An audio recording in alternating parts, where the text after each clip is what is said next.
Hello दोस्तों, मैं निर्भय स्वागत करता हूं आपका हमारे इस ब्यूटीफुल से चैनल में। देखिए दोस्तों, अभी तक हम लोग ने चैप्टर 1 का सेशन 1 पूरी तरीके से कंप्लीट कर दिया था। ओके, और कहा था कि अगले वीडियो में हम लोग सेशन 2 को कवर करेंगे। उसमें क्या करेंगे कि जितने भी हम लोगों ने 10 वर्ड पढ़े थे उसका ओरिजिन, रिलेटेड वर्ड और साथ में रूट वर्ड भी देखेंगे। तो चलिए बिना लेट के स्टार्ट करते हैं इस वीडियो को। उससे पहले मैं आपको एक चीज़ बता देना चाहता हूँ कि अगर आप हमारी प्रीवियस वीडियोज़ को नहीं देखें तो प्लीज़ मैं स्ट्रांगली रेकमेंड करूँगा कि आप पहले उनको देख लीजिए, तभी आप इस वीडियो को देखिए, वरना आपको कुछ समझ में आएगा नहीं। ओके, तो चलिए स्टार्ट करते हैं इस वीडियो को।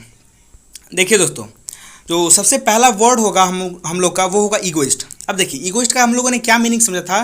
तो एक ऐसा आदमी जो कि अपने बेनिफिट में ज़्यादा इंटरेस्ट रखता है, मतलब कि अपना लाभ देखता है उसको, है ना। एक तरीके से स्वार्थी व्यक्ति को बोलते हैं ईगोइस्ट।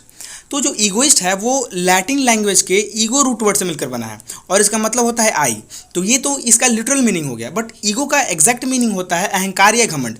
जैसे कि आप लोग सुने होंगे कि यार उसमें तो बहुत ज़्यादा ईगो है, तो वो ईगो अहंकार और घमंड को ही इंडिकेट करता है। ओके, तो ये हो गया ईगोइस्ट का एटिमोलॉजी। अब हम इससे देख लेते हैं जितने भी रिलेटेड और जुड़े हुए वर्ड्स हैं उनको।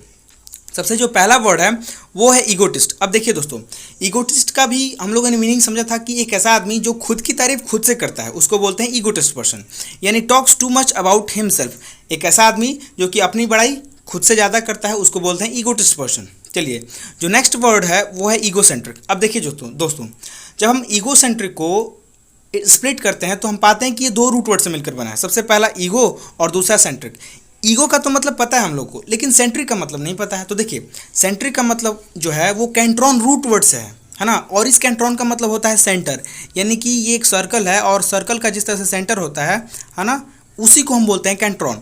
तो ओवरऑल ईगोसेंट्रिक का क्या मीनिंग हो जाएगा, तो एक ऐसा आदमी जो कि consider yourself the centre of universe, जो अपने आप को यूनिवर्स का सेंटर समझता है, मतलब कि हमेशा अपने आप को ऊंचा रखना चाहता है। वो सोचता है कि यार दुनिया मुझसे ही चलती है। एक घमंडी का जो सबसे एक्सट्रीम लेवल होता है उसको हम बोलते हैं egocentric person. Okay, I hope आपको ये क्लियर हो गया होगा। चलिए, जो नेक्स्ट वर्ड है वो है ईगोमैनियाक। अब देखिए दोस्तों, ईगो तो आपको पता है कि ईगो का मतलब क्या होता है, बट ये मैनियाक नहीं पता है। तो देखिए, मैनियाक का मतलब होता है हैबिचुअल टू समथिंग, यानी किसी चीज़ का आदी हो जाना, उसको बोलते हैं मैनियाक। यानी कि अगर किसी चीज़ को आदत लग गई है किसी को तो उसको हम बोलते हैं मैनियाक। तो ईगो मैनियाक का क्या मतलब हो जाएगा, तो एक ऐसा आदमी जिसको बार बार अपने घमंड को बीच में लाने की आदत लग जाती है तो उसको बोलते हैं ईगो मैनियाक पर्सन, यानी वन हु कैरी ईगोइज्म, जो ईगोइज्म कैरी करता है। अब इस ईगोइज्म को भी समझ लीजिए, इसमें ईगो है और साथ साथ में आइज्म है। आइज्म का क्या मतलब होता है, आइज्म एक सफिक्स है जिस वर्ड में भी ये लग जाता है वो उसके आइडियोलॉजी को शो करता है। ओके, तो जो ईगोइज्म में ईगो है और साथ साथ में आइज्म है। आइज्म क्या है, ये एक सफिक्स है जो कि आइडियोलॉजी को शो करता है। ये जिस भी वर्ड के लास्ट में लग जाता है वो उस फील्ड की आइडियोलॉजी को शो करने लगता है। तो जैसे कि टेररिज्म में आइज्म लग गया है, यानी कि वो टेररिस्टों की जो आइडियोलॉजी है उसको शो करेगा कौन, टेररिज्म। आई होप आपको आइज्म वाली जो कॉन्सेप्ट है वो क्लियर हो गई होगी। तो ईगोमैनिया का क्या मतलब हो जाएगा, एक ऐसा आदमी जो हमेशा अपने साथ में ईगो कैरी करता है, हमेशा हर बात में अपने आप को ईगो से रिलेट कर देता है। ओके, तो वो हो जाएगा ईगोमैनियाक। और ईगोइज्म मतलब समझ में आ ही गया, यानी एक अहंकारवाद। चलिए, अब हम लोग अगला वर्ड की तरफ देखते हैं। अब देखिए दोस्तों, जो अगला वर्ड होगा वो है अल्ट्रुइस्ट। अब देखिए, अल्ट्रुइस्ट का मतलब क्या समझ था कि एक ऐसा आदमी जो चाहता है कि दूसरों के जीवन में कुछ ना कुछ कंट्रीब्यूट करूं, यानी कि एक तरीके से परोपकारी आदमी, दूसरों की भलाई करने वाला आदमी। ओके, तो जो अल्ट्रुइस्ट वर्ड है वो लैटिन लैंग्वेज के अल्टर रूट वर्ड से मिलकर बना है और इस अल्टर का मतलब होता है अदर, यानी कि दूसरा।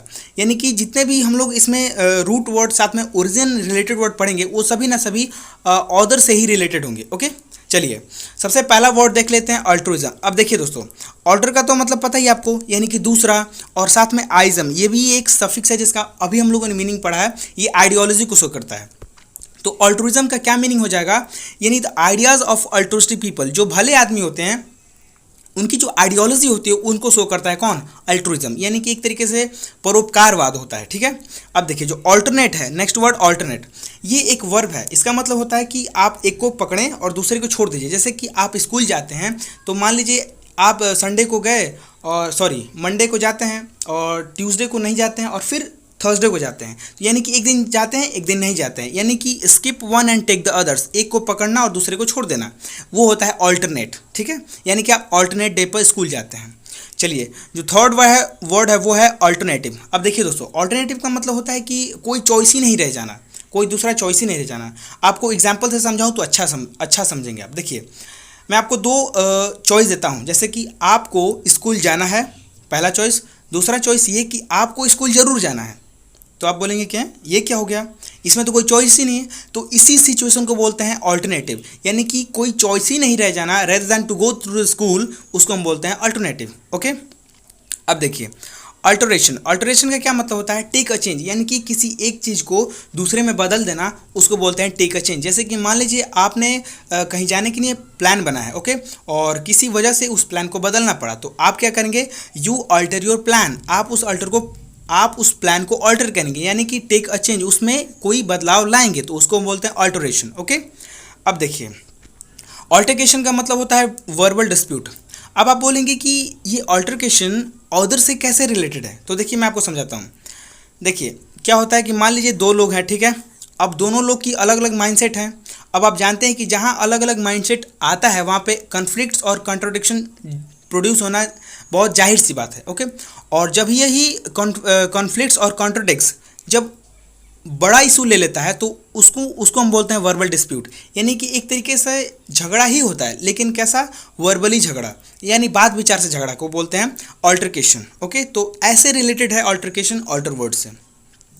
मैं आपको झट से रिवाइज कराता हूँ। अल्टरिज्म का क्या मतलब होता है, यानी एक परोपकारवाद। अल्टरनेट का मतलब होता है कि skip on and take the others. Alternative का मतलब having no choices rather than to choose the one. Okay, alteration का मतलब होता है टू टेक अ चेंज, यानी कि बदलाव लाना। एंड ऑल्टरकेशन का मतलब होता है वर्बली डिस्प्यूट। चलिए, अब यहाँ पे लिखा है कि altercation is greater than the quarrel and dispute. इसका क्या मतलब है, देखिए क्वारल एंड डिस्प्यूट में क्या होता है कि एक हेल्दी डिबेट होता है, एक हेल्दी कम्युनिकेशन होता है। बट ऑल्टरकेशन में क्या होता है कि झगड़ा होगा, बट उसमें वर्बली झगड़ा होता है, बट फिजिकली ना हो करके, और इसमें क्या अब्यूजिंग भी प्रोबेबली शामिल हो जाता है। ओके, इसीलिए ये क्वारल एंड डिस्प्यूट का बड़ा रूप है। चलिए, अब जो नेक्स्ट वर्ड है वो है ऑल्टर ईगो। अब देखिए, ईगो का मतलब आप समझ चुके हैं, घमंड, अहंकार। और ऑल्टर का मतलब अभी आप लोगों ने पढ़ा कि दूसरा, है ना। तो ऑल्टर ईगो का क्या मतलब हो जाएगा कि दूसरा मैं का मतलब ये है कि मान लीजिए आपका कोई दोस्त है, वो आप ही की तरह एक्ट करता है, बिहेव करता है, उसकी पर्सनैलिटी, उसका बोलचाल, उसका रहन सहन, है ना, उसका माइंडसेट बिल्कुल आपकी तरह ही है। तो आप और वो एक अल्टर ईगो हो जाएंगे, यानी कि दूसरा मैं, यानी इमेज ऑफ वन सेल्फ। आपका कोई एकदम इमेज जो होगा, एक जुड़वा बोलते हैं, उसको हम बोल सकते हैं क्या, अल्टर ईगो, यानी कि एक जैसा बिहेव करने वाले को क्या बोलेंगे, अल्टर ईगो। चलिए, हम लोगों ने ऑल्टर से जितने भी वर्ड रिलेटेड हो सकते हैं उन सभी को कंप्लीट कर लिया। अब बारी आती है इंट्रोवर्ट। अब देखिए, इंट्रोवर्ट का हम लोगों ने क्या मीनिंग समझा था कि एक ऐसा आदमी जिसका जो ओवरऑल माइंडसेट है, जो पर्सनैलिटी है, वो अपने आप में ही मुड़ा रहता है। तो इंट्रोवर्ट जो है वो लैटिन लैंग्वेज के वर्टो रूट वर्ड से, वर्टो का क्या मतलब हो जाए, वर्टो का मतलब होता है टू टर्न, यानी कि मुड़ना, है ना। इंट्रोवर्ट में जो वर्टो है इसका मतलब होता है मुड़ना। अब देखिए, जितने भी वर्ड बन सकते हैं इस वर्ड से, उनको हम देख लेते हैं। चलिए, जो सबसे पहला वर्ड है वो है इंट्रोवर्ट। अब देखिए दोस्तों, इंट्रोवर्ट में दो वर्ड हमको मिलता है, सबसे पहले इंट्रो और दूसरा वर्ड। अब इंट्रो का मतलब होता है इनवर्ड, यानी कि अंदर वाली चीज़ को बोलते हैं इंट्रो, है ना।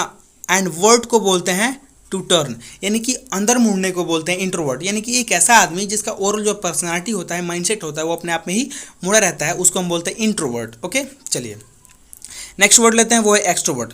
अब जिस तरह से इंट्रोवर्ट है उसी तरह से एक्सट्रोवर्ट है। एक्सट्रोवर्ट में एक्सट्रो और वर्ड अलग होता है। एक्सट्रो का मतलब हो जाता है आउटवर्ड, और वर्टो का मतलब होता है टू टर्न, यानी कि बाहर की तरफ मुड़ना, यानी एक ऐसा व्यक्ति या एक ऐसे पर्सनालिटी जिसका ओवरऑल जो इंटरेस्ट है या माइंडसेट है वो सोसाइटी की तरफ टर्न होता है, उसको हम बोलते हैं एक्सट्रोवर्ट। ओके, चलिए जो नेक्स्ट वर्ड है वो है एम्बीवर्ट। अब देखिए, यहाँ पे एक रूट वर्ड है एम्बी और दूसरा है वर्ट। वर्ट का मतलब क्या होता है, टू टर्न, एंड एम्बी का मतलब बोथ, यानी कि एक ऐसा आदमी जो दोनों सिचुएशन, दोनों क्वालिटीज़ में टर्न होता है, साथ साथ इनवर्ड भी और आउटवर्ड भी, यानी कि वो इंट्रोवर्ट भी होता है और साथ साथ में एक्सट्रोवर्ट भी होता है, उसको हम बोलते हैं एम्बीवर्ट पर्सन। हिंदी में उसको बोलते हैं उभयमुखी। उभय का मतलब होता है दोनों, ठीक है। चलिए, जो नेक्स्ट वर्ड है वो है एम्बीडेक्स्ट्रस। अब ये देखिए दोस्तों, जो एम्बीडेक्स्ट्रस में जो एम्बी है इसका तो मतलब पता है आपको कि हाँ बोथ होता है, पर इस डेक्स्ट्रस का मतलब नहीं पता है। तो देखिए, डेक्स्ट्रस जो है इसका मतलब होता है स्किल, यानी कि कुशलता, टैलेंट को बोलते हैं डेक्स्ट्रस। ओके, तो कुल मिलाकर के एम्बीडेक्स्ट्रस का क्या मीनिंग हो जाएगा कि दोनों कुशलता। इस दोनों कुशलता का मतलब क्या होता है कि एक ऐसा आदमी जो दोनों हाथों को इक्वली टैलेंट के साथ यूज़ करना जानता हो उसको हम बोलते हैं एम्बिडेक्स्ट्रस पर्सन। मान लीजिए आपका कोई दोस्त है, वो दोनों हाथों से बड़ा अच्छा लिखता है, तो हम उसको बोल सकते हैं you are an ambidextrous person. Okay, यानी कि use both hand with equal skill के साथ दोनों हाथों को यूज़ कर लेने को बोलते हैं एम्बिडेक्स्ट्रस पर्सन। महाभारत में जो अर्जुन थे वो भी दोनों हाथों से तीर चलाने में माहिर थे, उनको बोलते हैं एम्बिडेक्स्ट्रस। चलिए, जो नेक्स्ट वर्ड है वो है सिनिस्टर। ध्यान रखिए, सिनिस्टर है, सिस्टर नहीं है। ओके, देखिए जो सिनिस्टर है वो लैटिन लैंग्वेज में लेफ्ट हैंडेड पर्सन को सिनिस्टर बोला जाता है। देखिए, माफ़ करिए, यहाँ पे गलत हो गया है, ये है लेफ्ट हैंडेड पर्सन। जो वो लोग जिनकी जो क्वालिटी होती है, ज़्यादा स्किलफुल होते हैं किस हाथ से, लेफ्ट हैंडेड, उनको लेफ्टी बोला जाता है। ठीक है, लैटिन लैंग्वेज में लेफ्टी पर्सन को हम बोलते हैं सिनिस्टर। अब देखिए, पुराने ज़माने में क्या होता था, जो लेफ्ट हैंडेड पर्सन होते थे उनको एक नेगेटिव आइडिया के थ्रू देखा जाता था। ठीक है, एक नेगेटिव माइंडसेट की तरह देखा जाता था, और इसीलिए सिनिस्टर जो लेफ्ट हैंडेड पर्सन है उनको एक नकारात्मक स्वरूप दे दिया गया, और उसका जो सिनोनिम होगा जितना भी, वो सब नकारात्मक को ही शो करेगा। जैसे कि awkward, evil, threatening, dangerous. Awkward का मतलब क्या होता है, मतलब कि एक तरीके से डरा हुआ। इवल का मतलब शैतान है ना, और थ्रेटनिंग मतलब कि डरावना। डेंजरस मतलब खतरनाक। तो ये जितने भी सिनोनिम्स हुए हैं ये सिनिस्टर का, वो सब क्या शो करते हैं, एक नेगेटिविटी शो करता है। ठीक है, आई होप आपको पता लग गया होगा कि क्यों शो करता है, क्योंकि पुराने ज़माने में ये लोग मानते थे कि जो लेफ्ट हैंडेड पर्सन होते हैं वो अच्छे नहीं होते as compare to the right handed person. Okay, चलिए, जो सिक्स्थ वर्ड है वो है गॉस। अब देखिए दोस्तों, जो गॉस है, अब फ्रेंच लैंग्वेज में लेफ्ट हैंडेड पर्सन को क्या बोलते हैं, गॉस बोलते हैं। ठीक है, अब जिस तरह से सिनिस्टर जो लेफ्ट हैंडेड पर्सन थे उनको नेगेटिविटी की तरफ जोड़ दिया जाता है, उस तरीके से गॉस को भी हम नेगेटिविटी से जोड़ देंगे। अब इससे जो बनेगा गॉसरी, ये एक वर्ड बना है गॉसरी। अब इस गॉसरी का भी मीनिंग कैसा हो जाएगा, नेगेटिव हो जाएगा। जैसे कि ऑकवर्ड, डरा हुआ, है ना। क्लमसी मतलब एक तरीके से संकुचित भावना वाला आदमी, है ना। और टैक्टलेस का मतलब होता है कि एक ऐसा आदमी जो अपनी पूरी पर्सनालिटी को अच्छे से शो नहीं कर पाता है, यानी कि एक नेगेटिव आइडिया ही शो करता है ये टैक्टलेस। ओके, तो गॉस से जितने भी वर्ड हो सकते हैं वो सब नेगेटिव ही होंगे, क्योंकि लेफ्ट हैंडेड में इसका मतलब आ जाता है। चलिए, अब जो हम लोग अगला वर्ड पढ़ेंगे वो है राइट हैंडेड पर्सन। यानी फ्रेंच लैंग्वेज में राइट हैंडेड पर्सन के लिए क्या यूज़ करते हैं, ड्रॉइट। पर वहीं हम फ्रेंच लैंग्वेज में लेफ्ट हैंड पर्सन के लिए गॉस यूज़ करते हैं। तो गॉस को हम एक नेगेटिव आइडिया की तरफ देखते हैं, लेकिन अड्रॉइट, ये जो ड्रॉइट वर्ड है उसको हम राइट एक पॉजिटिविटी की तरह देखेंगे। चलिए, अब जो ड्रॉइट से एक वर्ड बनेगा अड्रॉइट, उसका मीनिंग हो जाएगा डेक्स्टर। क्यों? क्योंकि डेक्स्टर का मतलब होता है स्किलफुल, और लैटिन लैंग्वेज में जो राइट हैंडेड पर्सन होते हैं उनको हम बोलते हैं डेक्स्टर। तो जो अड्रॉइट होगा वो भी राइट हैंडेड, लेकिन फ्रेंच वर्ड में जो डेक्स्ट्रस होगा वो भी राइट हैंड, लेकिन लैटिन लैंग्वेज में। तो ड्रॉइट और डेक्स्ट्रस एक दूसरे के सिनोनिम्स हो जाएंगे। अब जो यहाँ पे लिखा है कि अड्रॉइटनेस और साथ साथ में गॉसरी। अब यहाँ पे जो अड्रॉइट है वो राइट हैंडेड को शो करता है, और जहाँ पे गॉस है वो लेफ्ट हैंडेड को शो करता है। जो अड्रॉइस है वो फ्रेंच वर्ड में, और गॉस जो है वो भी फ्रेंच वर्ड में। तो दोनों एक दूसरे का ऑपोजिट हैं। तो यहाँ पे लिखा भी है कि adroitness and gaucheries are opposite of each other. Okay, तो अड्रॉइटनेस का मतलब होता है शार्प माइंडेड पर्सन, एक ऐसा आदमी जो कि जिसका दिमाग है बहुत तेज है, शार्पली वो काम करता है चीज़ों को। टैक्टलेस का मतलब होता है कि आपको बताया था कि जो अपने आप को अच्छे से शो नहीं कर पाता है, बात विचार करने में जो इसकी जो लैक ऑफ कम्युनिकेशन स्किल होता है जिनका, उनको हम बोलते हैं टैक्टलेस पर्सन। ओके, चलिए, देखिए दोस्तों, अगर आपको ये चीज़ें अच्छी लग रही हैं तो प्लीज़ आप इस वीडियो को लाइक कीजिए। ओके, और साथ साथ में कमेंट कीजिए ताकि हम जितना हो सके उतना सुधार कर सकें। और इस वीडियो को अपने दोस्तों के साथ जितना हो सके उनको शेयर कीजिए ताकि वो भी इन चीज़ का बेनिफिट ले सके। मैं इस सेशन का जो प्रैक्टिस सेशन है उसको PDF में या स्क्रीनशॉट में प्रोवाइड करा दूंगा, आप वहाँ से इसको प्रैक्टिस कर सकते हैं। हाँ, और जितना भी प्रैक्टिस करें आप कमेंट बॉक्स में बताएं कि ताकि मुझे भी पता चले कि आपको कितना चीज़ें आ रही हैं और मैं कितना चीज़ें समझा पा रहा हूँ। ओके, ताकि हम अपने आप में इम्प्रूवमेंट ला सकें। तो चलिए, मिलते हैं अगले वीडियो में सेशन 3 के साथ। तब तक के लिए वो कैप को पढ़ते रहिए, आगे बढ़ते रहिए, because everything in this world is nothing but the words. Thank you.